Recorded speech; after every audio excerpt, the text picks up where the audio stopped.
Hoje, além de ter sido o dia que o Senhor fez e no qual temos a exortação da palavra para nos alegrarmos e regozijarmos no Senhor, neste dia que o Senhor fez, pela graça dele, eu alcancei mais um ano de vida.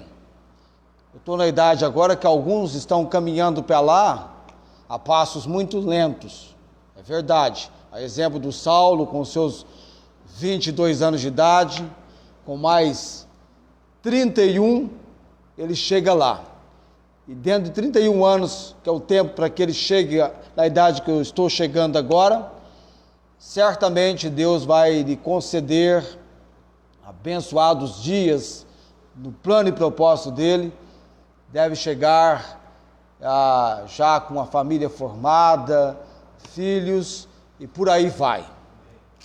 Eu agradeço a vocês pela maneira e demonstração de carinho, me parabenizando.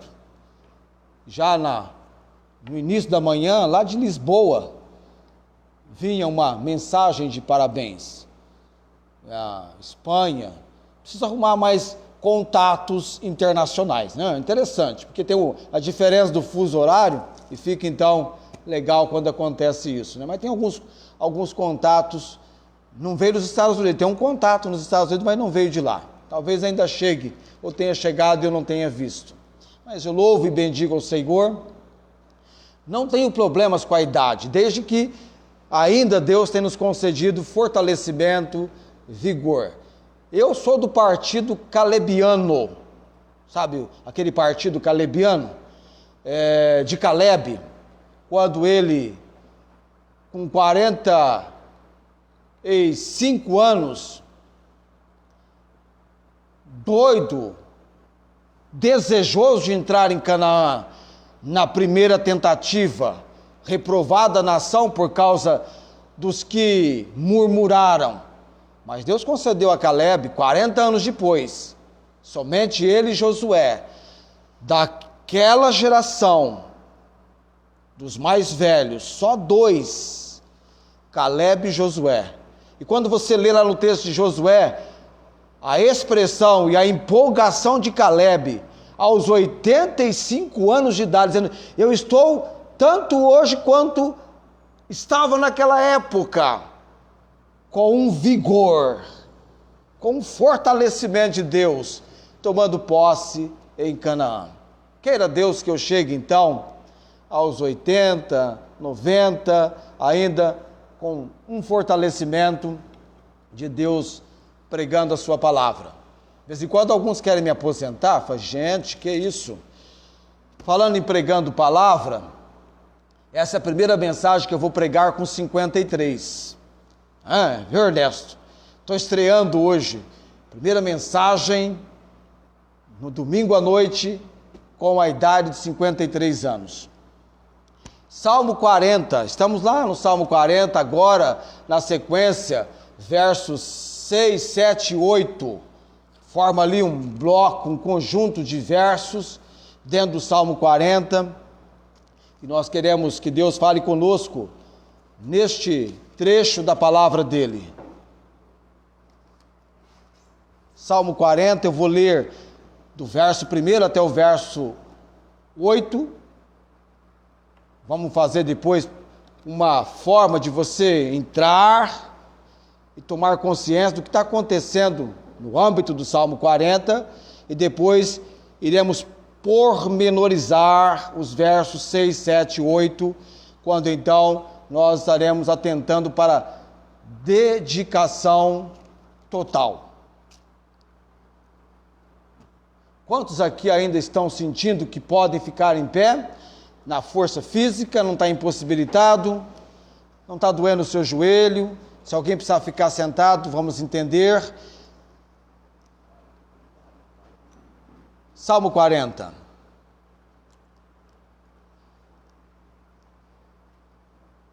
De tanto pregar aqui, você vai memorizar. Esperei com paciência no Senhor, e ele se inclinou para mim e ouviu o meu clamor. Tirou-me de um lago horrível, de um charco de lodo. Pôs os meus pés sobre uma rocha, firmou os meus passos. E pôs um novo cântico na minha boca, um hino ao nosso Deus. Muitos o verão e temerão e confiarão no Senhor. Do relato do livramento, prossegue o salmista agora, apresentando o desafio de entrega de vida ao Senhor. Bem-aventurado o homem que põe no Senhor a sua confiança e que não respeita os soberbos, nem os que se desviam para a mentira. Nessa busca de entrega ao Senhor, o verso 5, muitas são, Senhor meu Deus, as maravilhas que tens operado para conosco, e os teus pensamentos não se podem contar diante de ti. Eu quisera anunciá-los e manifestá-los, mas são mais do que se podem contar. O verso 5, o quinto verso, é aqui que nós tanto atentamos para o Deus de maravilhas. Amém? Alguém salvou a pátria de vocês agora, hein? A Maria Júlia. Ela pegou o pensamento. Agora o verso 6. Sacrifício e oferta não quiseste, as minhas orelhas furaste, holocausto e expiação pelo pecado não reclamaste. Então disse, eis aqui venho, no rolo do livro está escrito de mim, deleito-me em fazer a tua vontade, ó Deus meu. Sim, a tua lei está dentro do meu coração. Quando você passa por esses versículos, você não tem a impressão de que você já viu essas expressões em algum outro lugar da Bíblia? Não dá essa impressão para você? Vamos orar e daqui a pouquinho você vai entender melhor o que eu estou tentando te fazer entender. Nosso Deus, Pai bendito, Deus vivo e verdadeiro, é na providência, na direção e obra do Senhor que temos aberto a Tua Palavra, uma vez mais, lendo este texto da mesma, que há tantas mensagens temos recebido e pregado neste púlpito. Desejamos a Tua direção, ó Pai bendito, nesta noite, nos dando a compreensão que necessitamos. Fala conosco, Senhor. Creio que cada um aqui deseja ter o seu ouvido aberto, atento à palavra, e que o Senhor possa abrir os nossos corações. Fala conosco, Pai. Usa-me, Deus, pregando em poder e demonstração do Teu Santo Espírito, e que tenhamos, nesta abençoada noite, neste nosso compromisso congregado, servindo ao Senhor, no retorno para os nossos lares, que venhamos regressar para as nossas casas com a alegria da palavra do Senhor nos nossos corações. Oramos no nome de Jesus. Amém. Assentai-vos.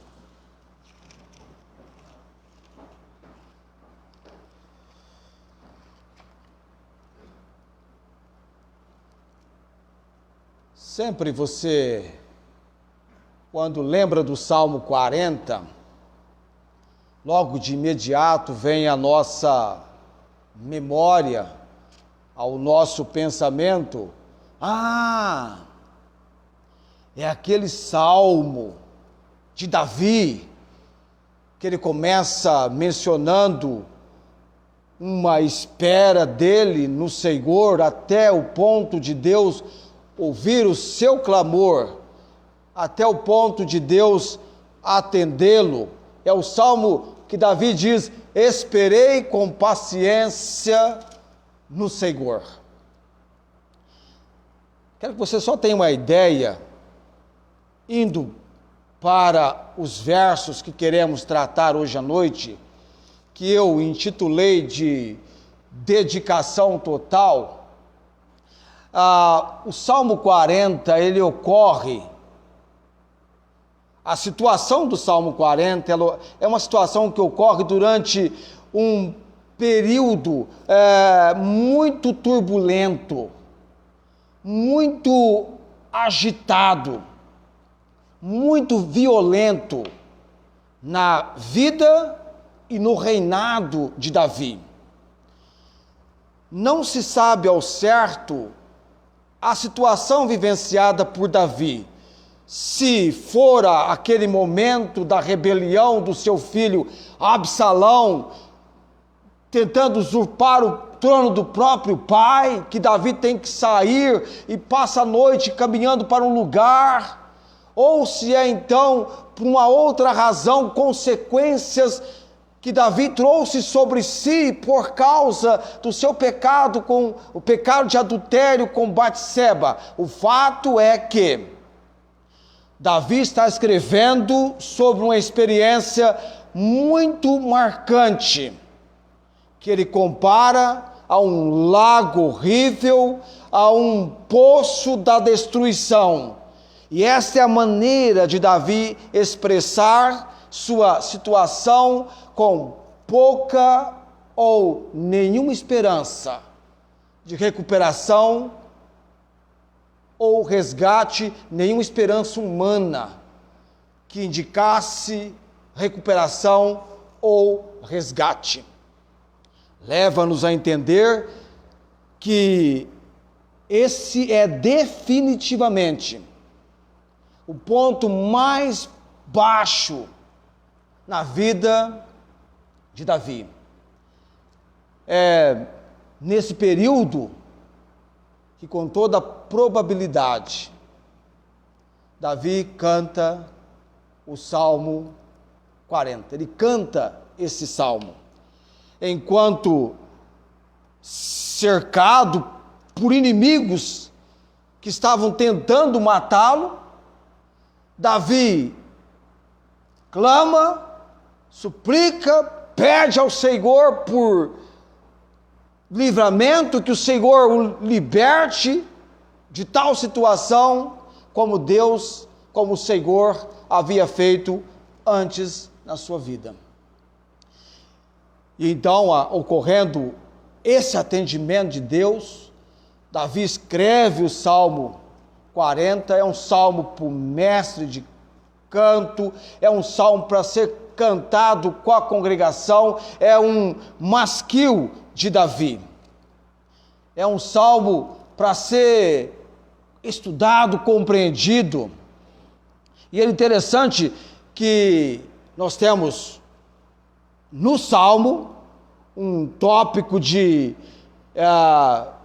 fé, de perseverança na provação, e depois nós temos um tom para o salmo.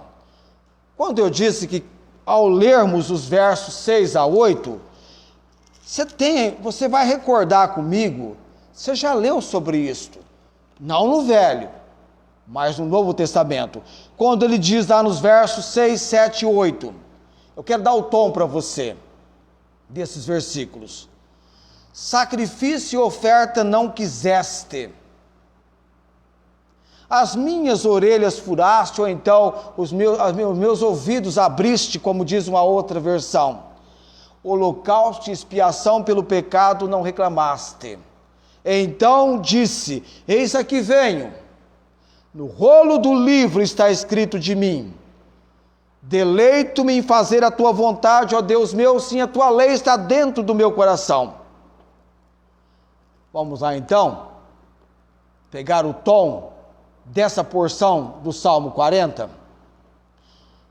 Hebreus capítulo 10, dos versos 5 a 10. Abra sua Bíblia lá. A minha está até marcada aqui. Hebreus capítulo 10, dos versos 5 a 10. Aqui em Hebreus,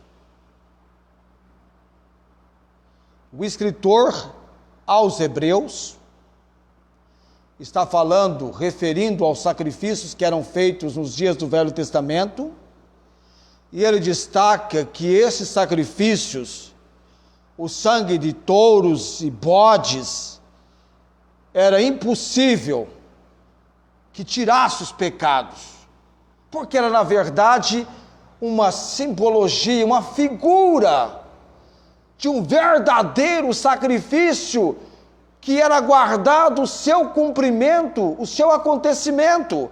E agora ele diz assim, verso 5, pelo que entrando no mundo, diz, quem que entrando no mundo? Quem que entrou no mundo? Quem que no plano de Deus foi introduzido ao mundo para apresentar um sacrifício superior ao sacrifício apresentado pela lei? Quem? Cristo, Jesus. Sacrifício e oferta não quiseste, mas corpo me preparaste. É Deus falando. A comunicação de Deus com Cristo. Holocausto e oblações pelo pecado não te agradaram. Então disse, eis aqui venho. No princípio do livro está escrito de mim. Que princípio de livro está escrito dele? Gênesis, capítulo 3, verso 15. A primeira promessa feita por Deus no momento em que o homem, Deus vindo ao encontro de Adão, o homem havia pecado. E Deus, naquele texto, fez a promessa. No princípio do livro está escrito de mim, para fazer, ó Deus, a tua vontade, como diz acima, sacrifício e oferta, e holocausto e oblações pelo pecado não quiseste, nem te agradaram, os quais se oferecem segundo a lei.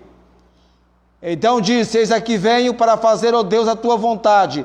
Tira o primeiro para estabelecer o segundo, na qual vontade temos sido santificados pela obração do corpo de Jesus Cristo, feita uma vez. O Salmo 40, embora Davi esteja ali tendo uma comunicação com Deus, palavra inspirada de Deus, é um salmo, nesta porção, de versos 6 a 8, tem um tom messiânico, um exemplo de uma oração magnífica, que vai magnificar a Deus, essa oração por toda parte, enfatizando a confiança e a submissão à vontade divina. Por causa dessa porção aqui, uma porção sobre o Messias, messiânica porque trata sobre o Messias. O Salmo 40 é um culto verdadeiro, que só pode ser apresentado por alguém que genuinamente tem esperado por Deus. Aquele que espera é quem ora, esperando e orando. Esse é o teor de Davi no Salmo, esperando e orando. E o interessante é que esse Salmo, ele tem um aspecto, quanto mais a gente vai convivendo com o Salmo, um aspecto de agradecimento a Deus, por ser atendido pelo Senhor, por alcançar de Deus o livramento de algo que, humanamente falando, era impossível. Aí nós teríamos, dos versos 1 aos versos 8, essa ação de graça. Agora o salmista expressa tão plenamente seu compromisso com o Senhor, que as suas palavras, porque aqui nos versos 6 a 8, o salmista assume um compromisso com Deus, e ele expressa tão plenamente o seu compromisso com o Senhor, que as suas palavras se tornam no mesmo compromisso, no mesmo comprometimento, que foi revelado do Messias, mesmo compromisso do Filho de Deus, o Messias, aquele que vem da descendência de Davi. O Messias é mencionado como filho de Davi, porque ele vem da descendência de Davi. É interessante quando você vai para a genealogia, ver a descendência de Jesus, ele descende da casa de Davi, de Belém. Só que tem-se um grande contratempo neste pormenor, porque Jesus, de José para Jesus, era apenas José, o seu pai adotivo. Não é assim? Biologicamente falando, José não era pai de Jesus. Jesus não foi gerado pelo Espírito Santo?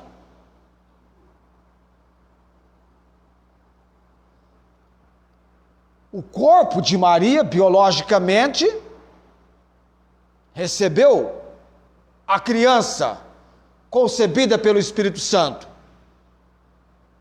filho de Maria, mas não do pai humano José. Você vai perceber lá no texto da genealogia que Maria também era da descendência de Davi. Precisamente para que não houvesse nenhum espaço para caos, confusão ou coisa assim. Então, o interessante é que Davi, de quem da sua descendência viria o Messias, Davi era rei, tribo de Judá, a promessa foi feita, a seu tempo Deus cumpriu, e tal como o Messias haveria de mencionar, ou dele ser mencionado, sobre ele, há um tom profético no Salmo 40, dos versos 6 a 8. E esse compromisso salmista é um compromisso privado, que depois, nos versos 9 e 10, torna-se um compromisso público. Preguei a justiça na grande congregação. Eis que não retive os meus lábios. Senhor, tu sabes. Não escondi a tua justiça dentro do meu coração. Apregoei a tua fidelidade e a tua salvação. Não escondi da grande congregação a tua benignidade e a tua verdade. Salmo 40, essa porção de 3 versos, os versos 6, 7 e 8. É nestes textos que Davi responde ao ato da libertação de Deus na sua vida. Aqui ele está respondendo à libertação de Deus na sua vida.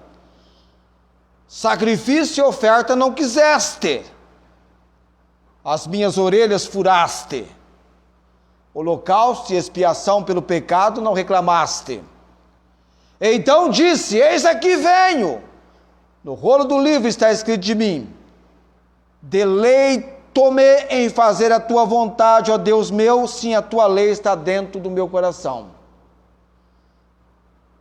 A maneira de Davi, aliás, responder ao ato da libertação de Deus na sua vida, ocorrida no Salmo 40, quando ele expressa que ele esperou com paciência no Senhor, esperei pacientemente, Deus ouviu o seu clamor, Deus o tirou de um lago horrível, de um charco de lodo, pôs os seus pés sobre uma rocha, firmou os seus passos, pôs um novo cântico na sua boca, de tal maneira que muitos o veriam e temeriam e confiariam no Senhor, ao ponto de Davi chegar ao pico elevado da consideração da bem-aventurança, mais alto grau de felicidade daquele que tem posto a sua confiança no Senhor, não respeitando, atentando para os soberbos, não considerando nem os que se inclinam para a mentira, porque diante dele é o Deus de maravilhas que o havia libertado da situação que ele estava vivendo. E agora então, ele responde a esse ato da libertação de Deus. E a maneira como ele responde, amados, é dedicando-se ao Senhor. Pense em dedicação. Você já foi impactado com isso? Quero dedicar a minha vida ao Senhor. Assim como, por exemplo, já viu aquela pessoa que ela assume um compromisso muito real na sua vida? Vou me dedicar a perder peso. Eu conheço um rapaz assim, muito atencioso, muito atento com o que ele deve ou não deve comer, os exercícios que ele precisa fazer. E você olha para ele assim, 1,80 m, é um colega nosso, como ele mudou. Você olha para ele assim e vê o porte físico que agora ele tem uma atenção, um cuidado, uma devoção, poderíamos dizer assim, porque ele assumiu um compromisso. Ele está comprometido, ele tem um ideal, ele tem um foco. O apóstolo Paulo, é verdade, ontem não, foi hoje, não é Saulo? Saulo apareceu na porta de casa, mas deu uma vontade de jogar uma mangueirada de água no Saulo. Eu estava mexendo com a mangueira de água, lavando a calçada ali de manhã, aguardando o pessoal vir para a gente chegar e pegar o carro e vir para a igreja. Eu lembrei quando eu tinha talvez uns 6 anos de idade, que eu dei um banho de mangueira numa conhecida nossa. Quase apanhei nesse dia por causa disso. Estou brincando, Saulo, não deu vontade de molhar você não, viu? Mas eu falei, Saulo, você está mais Saulo ou está mudando para Paulo? Porque Saulo era o nome que o apóstolo Paulo tinha antes da sua conversão, e depois ele vai para Saulo, aliás, Paulo, o pequeno. A mudança, a dedicação de Paulo é incrível. Ele foi um perseguidor da igreja, era o Saulo, perseguindo. Mas depois da conversão, Paulo colocou-se prontamente diante do Senhor e dedicou, consagrou a vida dele. Agora então, para cumprir a vontade de Deus, se ele falou que a vontade de Deus, olha, é esplêndido, não é? Mas chama-nos a atenção o quanto Deus o usou. Ele falou, a vontade de Deus é boa, agradável e perfeita.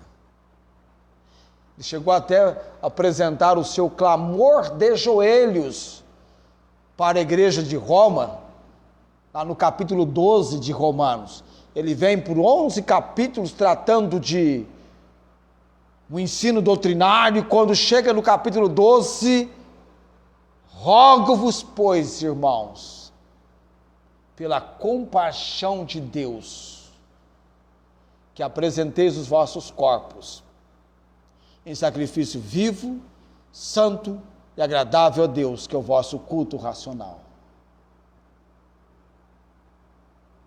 E não vos conformeis com este mundo, mas transformai-vos pela renovação do vosso entendimento, para que experimenteis. Experimentar o que, apóstolo Paulo? Qual seja a boa, agradável e perfeita vontade de Deus.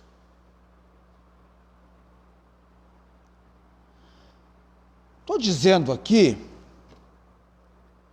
que Davi responde ao ato de Deus, dessa libertação na vida dele, dedicando-se ao Senhor, não é assim?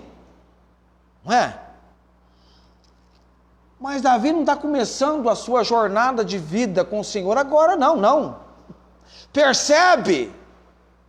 Há momentos na nossa vida que nos distraímos com o mundo, o mundanismo, a pecaminosidade tão aterrorizante,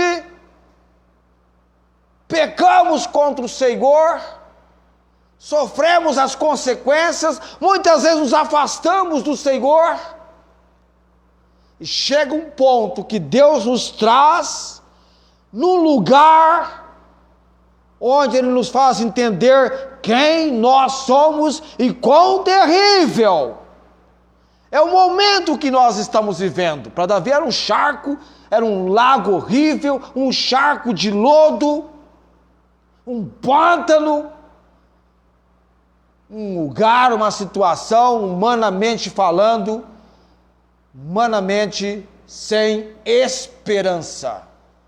Algo que só um milagre de Deus, do Deus de maravilhas, poderia mudar a sua situação. E há momentos na vida cristã que você começa a se envolver, a se comprometer com o mundo, a se comprometer com a carne, com a pecaminosidade, e você começa a se afastar do Senhor. E você começa a fazer a sua vontade. O que te agrada, o que te dá prazer, o que te dá satisfação. E aí você diz, na minha vida mando eu. Cada um cuida da sua. E tem gente que fala isso para Deus.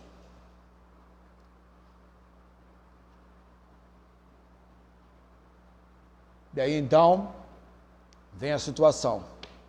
Você vai para o fundo do poço. Você experimenta o desabor, a amargura que impera sobre este mundo, a sua alegria que mal chega já foi embora porque é falsa, não é verdadeira.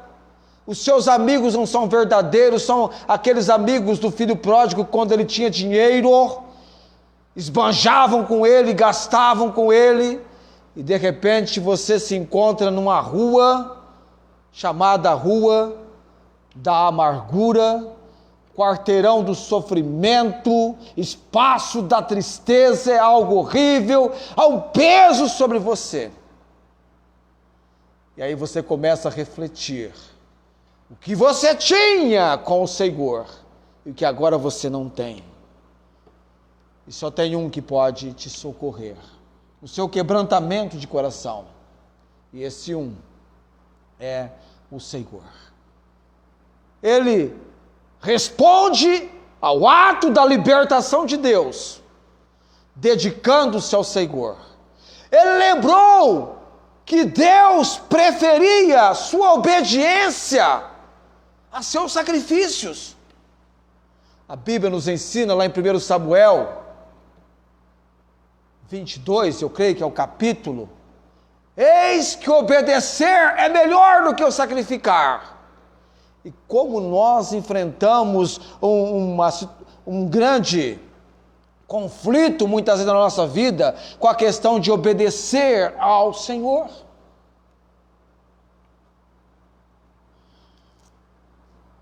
Fazer a vontade de Deus. Ninguém vai fazer a vontade de Deus sem conhecê-la. O que Deus quer de você? Eu entendo que na minha vida, até onde eu secularmente trabalho, eu tenho que estar num lugar que é a vontade de Deus, que ali eu esteja. Ser levado. Um trabalho que honra e glorifica o nome do Senhor.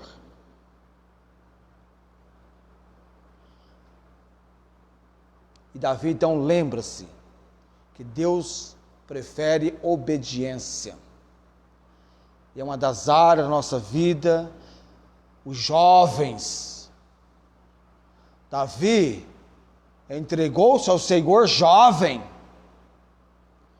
o jovem pastorzinho de ovelhas, ele experimentou um profundo relacionamento com Deus, mas houve um momento da sua vida, como rei, que ele tem uma experiência muito amarga, muito triste.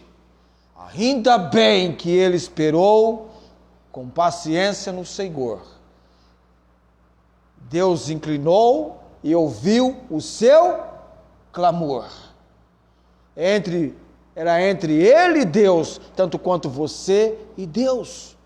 Eu não posso tomar o seu lugar e clamar por você ao Senhor, é você que tem que fazer isso. É você, no seu relacionamento com Deus, que tem que dedicar a sua vida ao Senhor. Davi, então, responde a essa verdade. No verso 6, ele respondeu a essa verdade do verso 6, rendendo sua vida para fazer a vontade de Deus.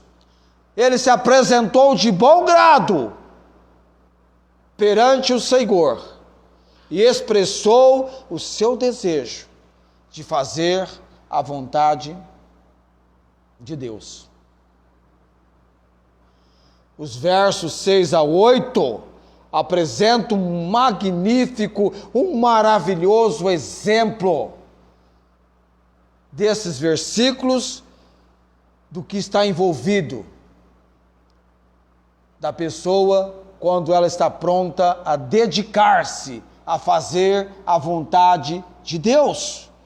Sacrifício e oferta não quiseste, as minhas orelhas furaste. Quando você lê o texto de Êxodo, capítulo 21, você vai ler sobre uma lei a respeito de um homem que por 6 anos ele vai servir como escravo ao seu senhor, e no 7º ano ele terá o direito de sair forro, sair livre. Se ele entrou para ser escravo com sua esposa e filhos, no 7º ano ele vai sair livre com a sua esposa e seus filhos.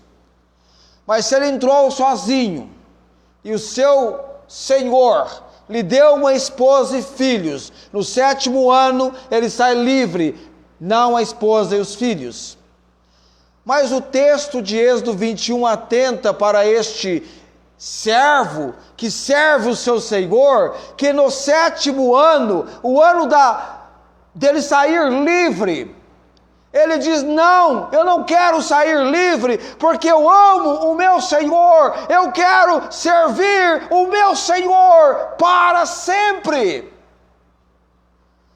Então o seu Senhor o ia levar perante os anciãos da cidade, pegar uma sovela e furar a sua orelha. Ele teria então a marca de um servo que por amor e dedicação ao seu Senhor, ele vai servi-lo para sempre. Ele não quer sair livre. Essa é a ideia que as minhas orelhas furaste. Holocausto e expiação pelo pecado não reclamaste. Então disse: eis aqui venho. No rolo do livro está escrito de mim. É verdade, está escrito Davi no rolo do livro.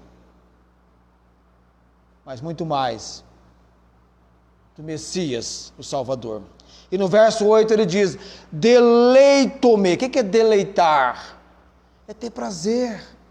Amado crente, o homem e mulher de Deus tem que atingir esse patamar, esse estágio de deleitar, ter prazer em fazer a vontade de Deus. Se estou pregando e em pregar é o propósito, é a vontade de Deus, eu tenho que fazer com prazer. Eu considero até no meu trabalho secular, Deus tem uma vontade que eu trabalhe para a sua honra e sua glória, e eu tenho que deleitar, ter prazer. Muito maior do que o pagamento pelo qual consideram que você trabalha. O seu trabalho tem que ser para o Senhor. A sua vida é um íntimo relacionamento com Deus. O Deus vivo, o Deus verdadeiro. Numa entrega real, numa dedicação, deleito em fazer a tua vontade, ó Deus meu. Sim, a tua lei está dentro do meu coração. Nós deveríamos ser as pessoas mais empolgadas, atentando para a palavra de Deus na questão da meditação. Os melhores dias da minha vida são os dias que eu estou em sintonia com Deus. Eu digo, Senhor, eu estou aqui, Senhor. Olha onde eu estou, Senhor. Com quem eu estou, Senhor. Deixe-me trazer na minha mente uma porção da Tua palavra. Como eu teria tudo para abrir a Bíblia e ler agora, mas eu tenho uma porção na minha mente. Eu tenho uma porção no meu coração. E você pode então mencionar um versículo, 2, 3, meditar, pensar no tocante à palavra do Senhor, no seu trabalho. Era em momentos que Davi estava a sós com o Senhor, que ele então se entregava a compor os cânticos de Israel. São muitos os salmos de Davi. Tem um deles que a minha filha Esther, com tão somente 3 anos de idade, falei, filha, vamos aprender o Salmo 23. A irmã estava aprendendo, eu falei, vamos aprender o Salmo 23.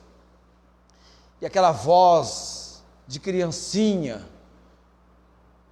quando nós gravamos o Salmo 23, agora quando eu iniciar as pregações do Salmo 23, irmãos, orem, Deus nos dando a graça, nós vamos colocar vocês aqui, todo mundo vai para o campo, vai sentir na pele o ambiente de ovelhas. É possível que até o cheiro chegue até você, das ovelhas do campo.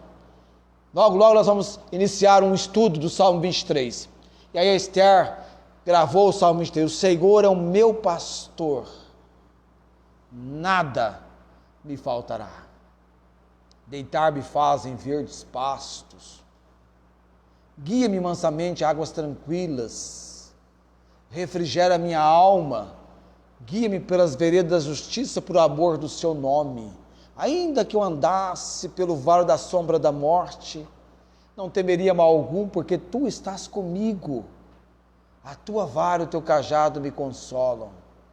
Preparas uma mesa. Quando chegou nesse aqui, preparas. Com 3 anos de idade, nós tivemos que trabalhar a inflexão. Então era preparas. Ela põe uma força tremenda, né? Para sair certinho, né? Preparas uma mesa perante mim, na presença dos meus inimigos. E unges. É lindo ela, aquela idadezinha, 3 anos. Unge a minha cabeça com óleo. O meu cálice transborda. Certamente que a bondade e a misericórdia me seguirão todos os dias da minha vida e habitarei na casa do Senhor por longos dias. Eu tive o privilégio de ensinar por, acho que 2 anos ou mais, para um grupo de amados que reuniam para orar, 2 vezes por semana. Ensinamos o Salmo 23, ensinamos o programa de rádio. Estamos aguardando agora, depois do Salmo 40, ensinarmos o Salmo 23. Vamos percorrer de norte a sul, leste a oeste, as porções da palavra de Deus, enriquecendo o nosso coração. E aqui no verso 6, Davi se supera e fala a linguagem do filho de Davi, a linguagem do Messias. Algo sugerido pelas obras maravilhosas de Deus, inumeráveis os pensamentos do Senhor, obras maravilhosas de amor do Senhor Deus para com o homem. e nós temos alguns pontos para considerarmos aqui. A questão dos sacrifícios, que ele menciona não exigidos, que eram sacrifícios e ofertas no período da lei, e eu quero então tratar com você também sobre a exigência ou o sacrifício exigido que foi oferecido no Monte Calvário, que aliás é esse monte, o Monte Calvário, que é o monte de onde vem, de todos os montes mencionados na Bíblia. Vamos lá, você tem monte aí na Bíblia? Monte Sinai, Monte Sinai. Outro monte é o Sinai, é o mesmo, né? Tabor é um outro monte. Monte Ararat, onde a arca pousou. E tem o Monte Calvário. Elevo os meus olhos para os montes, não é assim? De onde me virá o socorro? O meu socorro vem do Senhor que fez o céu e a terra. Aquele Senhor que nos guarda e que não dormita nem tosquenejará. Já viu quando uma pessoa está tosquenejando? Já viu alguém tosquenejando? É um barato, né? É incrível, né? A pessoa está assim, a gente fica assim. Aí quando vai cair, ela abre o olho, né? Está ali pestanejando, quase dormindo. O nosso Deus não tosqueneja, Ele não cochila, Ele não pestaneja. Ele está sempre de olho atento, sempre atento. A semana que vem eu quero falar do sacrifício exigido, e há 4 considerações, melhor dizendo, 3 considerações para a exigência do sacrifício exigido do Senhor da velha aliança. Teve um propósito. Em si mesmo não tirava o pecado, mas apontava para o perfeito sacrifício que pode tirar o poder do pecado da vida do homem. O pecado é algo excessivamente maligno. Salário do pecado é a morte. A Bíblia diz que Deus disse para Adão e Eva que no dia em que eles comessem da árvore do conhecimento do bem e do mal, certamente morrereis. E eles experimentaram primeiro a morte espiritual e depois a morte física. E você tem vivido agora num cenário em que a morte não é por varejo, é por atacado. A estimativa é alta. A devastação da Covid-19 assolou muitas vidas. Muitos são aqueles acometidos pela Covid que por ela foram vencidos no cenário da morte. Mas Deus criou o homem com uma vida física, a princípio, para viver, para a glória e honra do Senhor por todo o tempo. A morte não é aniquilamento, a morte é separação. Quando você morre fisicamente, separa-se o seu espírito e a sua alma do seu corpo, e você entra na eternidade. E aí você vai aguardar a sua participação ou na primeira ou na segunda ressurreição. A primeira acontece na volta de Cristo. Os salvos que já morreram, todos vão ressuscitar e vão ter um corpo semelhante ao corpo de Jesus. Você já leu tantas vezes que Jesus morreu, foi sepultado e ressuscitou ao terceiro dia. Esse é o Evangelho.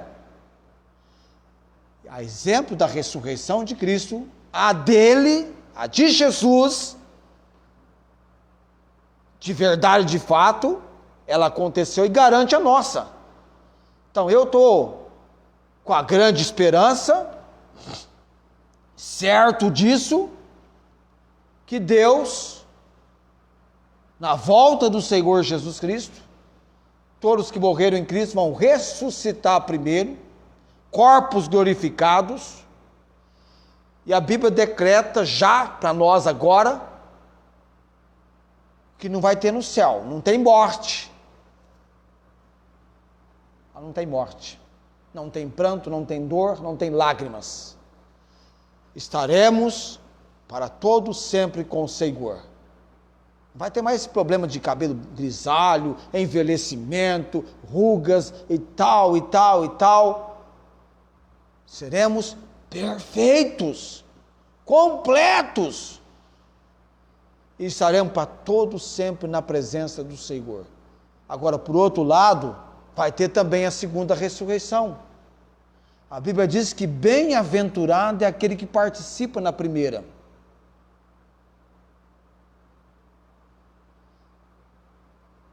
Nós devemos colocar os nossos olhos nos céus. A quem tenho eu no céu senão a ti, Senhor? E na terra não há quem eu deseje além de ti? Salmo 73, verso 25. Precisamos, amado, nos desapegarmos um pouco dessa vida aqui. Você não é o dono do mundo. Você não vai ficar aqui. Como vai ser a eternidade para você? Onde você passará a eternidade? Vale a pena você agarrar-se aqui, como aquele fazendeiro? Alma, tens em depósito bens para muitos anos, come, folga, descansa. E o Senhor diz: louco, esta noite pedirão a tua alma, e o que tens preparado para quem é? Para quem será?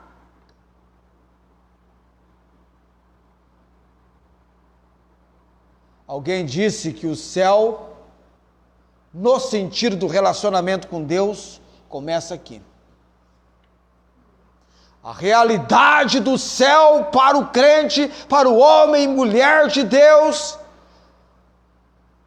aguardando, crendo que a nossa cidade está nos céus, o seu relacionamento, a sua dedicação, começa aqui.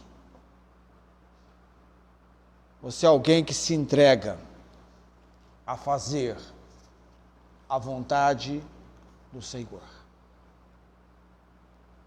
E a vontade do Senhor envolve a sua vida numa dedicação, como eu disse do título, total.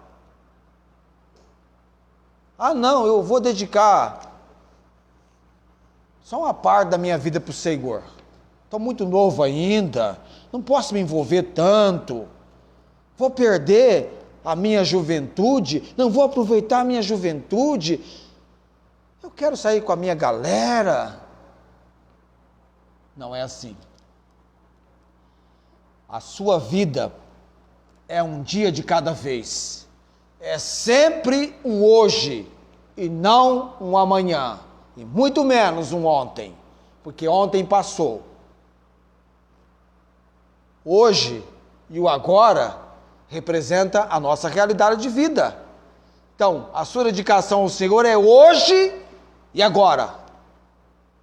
Eu tomo a administração com o Senhor nos momentos de dedicar-me a Ele, vindo de um momento de distanciamento por razões A ou B.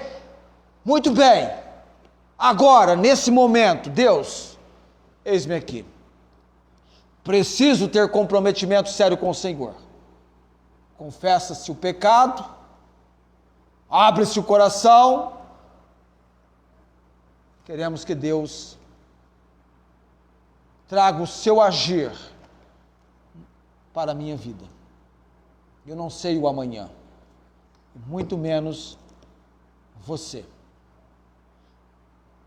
Que a nossa vida, como a do salmista, que aliás, inclusive, Davi foi chamado, você pode trazer para mim aqui, uma lista das falhas de Davi.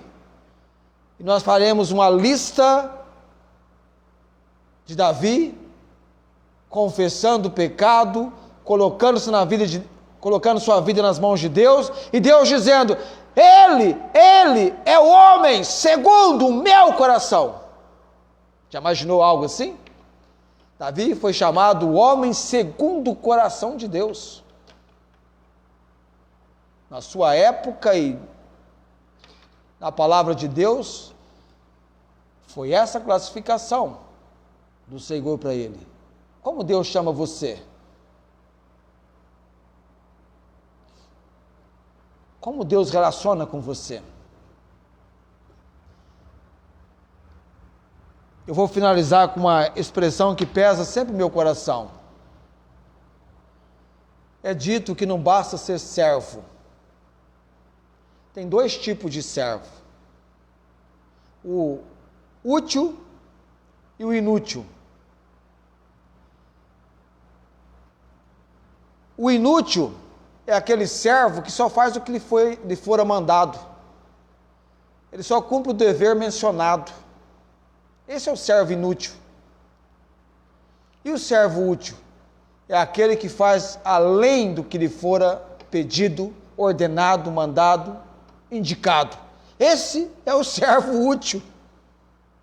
E nós talvez não tiramos ainda nenhum diploma de servo inútil.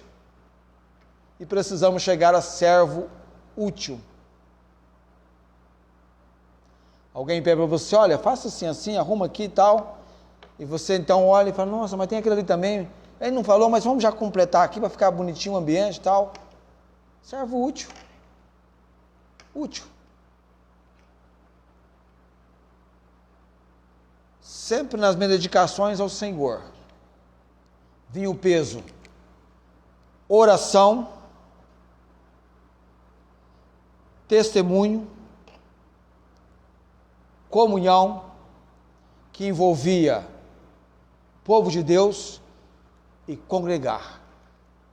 Você precisa estar unido ao seu grupo. Você precisa unir ao seu grupo. Eu tenho alvos com Deus. Eu tenho objetivos. Eu não venho à casa do Senhor só para os cultos. Ultimamente estou vindo aqui para outros compromissos. Mas a palavra compromisso, ela é importante. Se você tem compromisso com Deus, você terá compromisso com as pessoas para as quais você terá que prestar algum tipo de trabalho ou atividade. Porque o seu compromisso com tais pessoas não será meramente com tais pessoas, será o seu compromisso com Deus. Em tudo, portanto, diz a palavra, quer comais, quer bebais, ou façais outra qualquer coisa, fazei tudo para a glória de Deus. Para a glória de Deus, você deve se empenhar a ser um aluno abençoado por Deus, a ser um funcionário abençoado por Deus. Onde você for, onde você estiver, sendo abençoado por Deus, você vai levar a bênção de Deus. Alguns carregam um rastro de maldição. Onde chegam é caos, transtorno, tragédia, devastação. Que você, como salmista Davi, dizendo: bondade e misericórdia me seguirão todos os dias da minha vida. E quando esses dias findarem, ele diz: e habitarei na casa do Senhor para todo sempre. Que um rastro, que um traço de bondade e misericórdia nos acompanhe, onde nós estivermos e onde formos. Que você seja alguém como José do Egito. Deus estava com ele, onde ele estava, Deus estava com ele, e por Deus estar com ele, ali a bênção do Senhor acontecia, e Deus o fazia prosperar, até na prisão, quando lá o colocaram. Tornou-se um lugar abençoado por Deus, E onde há a manifestação do agir de Deus, a ordem, a decência, a refrigério, a paz, a amor. Mas José entendia que ainda que ali estivesse injustamente, ele pretendia sair daquele lugar. Não havia razão para estar ali. Ele diz para o companheiro de prisão que haveria de retornar ao seu posto, o copeiro: lembra de mim, fale de mim perante Faraó. O copeiro esqueceu, e Deus não fez questão de que o copeiro esquecesse, porque Deus tinha um outro tempo para tirar José dali. E José, quando saiu dali, Deus o colocou num lugar que Deus tinha preparado, da manifestação do agir de Deus. Não por mérito, não por merecimento, mas por propósito, por plano. Para beneficiar José? Só beneficiar José? Não, mas uma nação. José é um tipo de Cristo. Davi também tipifica Cristo. Vamos colocar em pé nesse momento para orarmos. Na semana que vem eu quero falar do sacrifício exigido. As 3 razões que envolvem Deus, Cristo e o pecador na exigência desse sacrifício.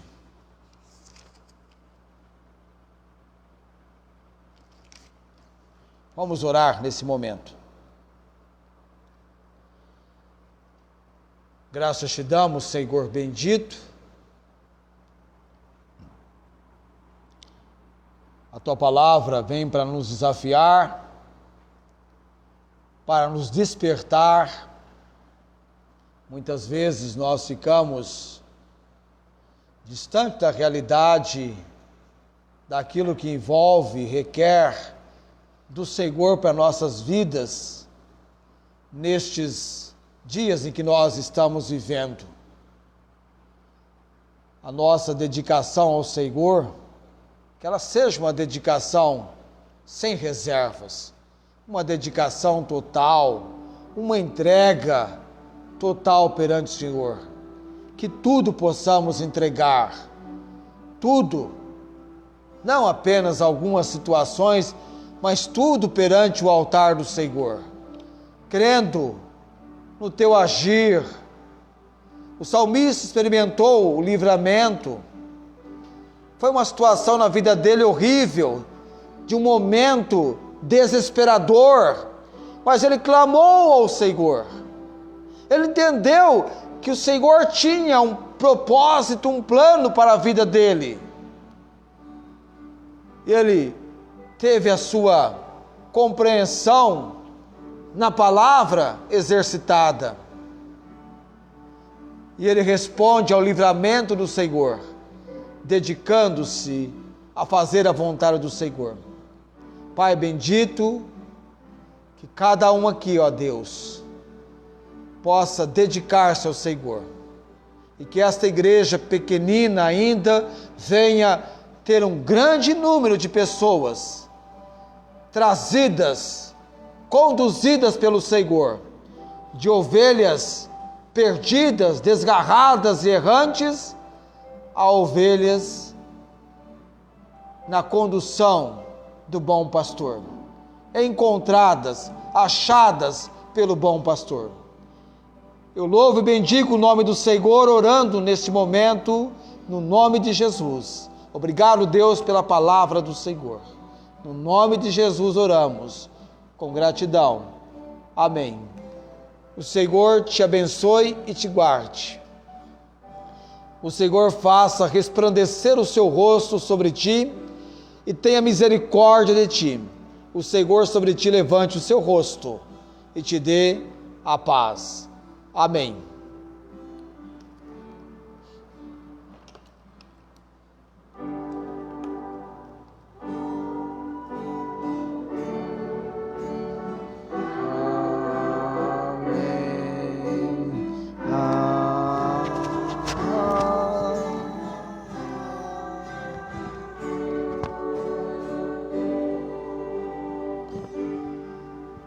Amém.